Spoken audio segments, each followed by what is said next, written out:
ಇನ್ನು ಮಹಾರಾಷ್ಟ್ರ ಎಲೆಕ್ಷನ್ ಫಲಿತಾಂಶದ ಬಗ್ಗೆ ತಂಗಡಗಿ ಪ್ರತಿಕ್ರಿಯೆಯನ್ನ ಕೊಟ್ಟಿದ್ದಾರೆ.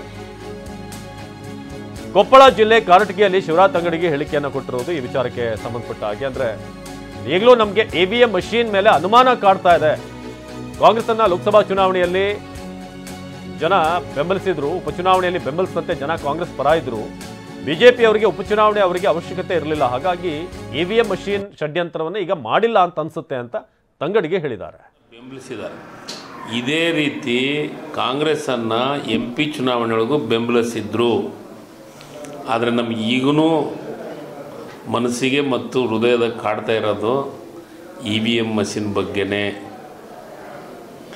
ತಮಗೆ ಅನುಕೂಲಕ್ಕೆ ತಕ್ಕಂತೆ ಏನು ಹಿಂದೆ ಮೊನ್ನೆ ಚುನಾವಣೆಯೊಳಗೆ ನಮ್ಮ ನಾಯಕರು ಆಪಾದನೆ ಮಾಡಿದರು,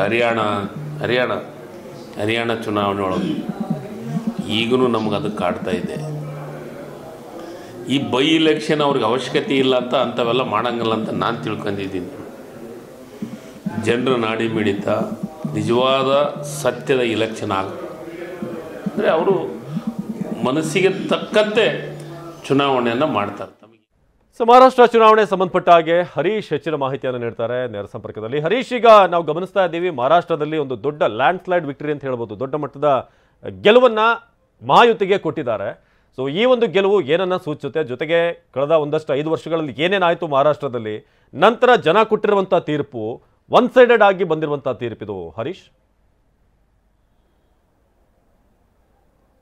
ಹೌದು ಅವಿನಾಶ್, ಯಾರು ನಿರೀಕ್ಷೆ ಮಾಡದಂತಹ ಒಂದು ಗೆಲುವನ್ನ ಮಹಾಯುತಿ ಮೈತ್ರಿಕೂಟಕ್ಕೆ ಈಗ ಮಹಾರಾಷ್ಟ್ರದ ಜನ ಕೊಟ್ಟಿರುವಂತಹದ್ದು. ಲೋಕಸಭಾ ಚುನಾವಣೆಯಲ್ಲಿ ಏನು ಮತದಾರ ತೀರ್ಪು ಕೊಟ್ಟಿದ್ದ ಅದಕ್ಕೆ ಸಂಪೂರ್ಣವಾಗಿ ಉಲ್ಟಾ ತೀರ್ಪನ್ನ ಈಗ ಕೊಟ್ಟಿರುವಂತಹದ್ದು. ಕೇವಲ 5 ತಿಂಗಳಲ್ಲಿ ಎಲ್ಲವೂ ಕೂಡ ಮಹಾರಾಷ್ಟ್ರದಲ್ಲಿ ಬದಲಾಗಿದೆ ಅನ್ನುವಂತಹದ್ದು.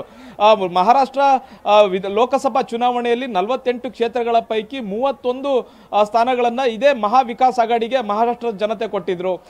ಕೇವಲ 17 ಸ್ಥಾನಗಳನ್ನಷ್ಟೇ ಗೆಲ್ಲಲಿಕ್ಕೆ ಶಿಂದೆ ಬಿಜೆಪಿ ಬಣ ಮಾತ್ರ ಗೆಲ್ಲೋದಕ್ಕೆ ಸಾಧ್ಯ ಆಗಿತ್ತು. ಇದರ ಮಧ್ಯೆ ಈಗ ವಿಧಾನಸಭಾ ಚುನಾವಣೆಯಲ್ಲಿ ಮಹಾಯುತಿ ಒಂದು ಅತ್ಯಂತ ದೊಡ್ಡ ಗೆಲುವನ್ನ ಸಾಧಿಸಿರುವಂತಹದ್ದು. 225ಕ್ಕೂ ಹೆಚ್ಚು ಸ್ಥಾನವನ್ನ ಗೆಲ್ಲಿಸಿದೆ. ಮುಖ್ಯವಾಗಿ ವಿರೋಧ ಪಕ್ಷದಲ್ಲಿ ಒಂದು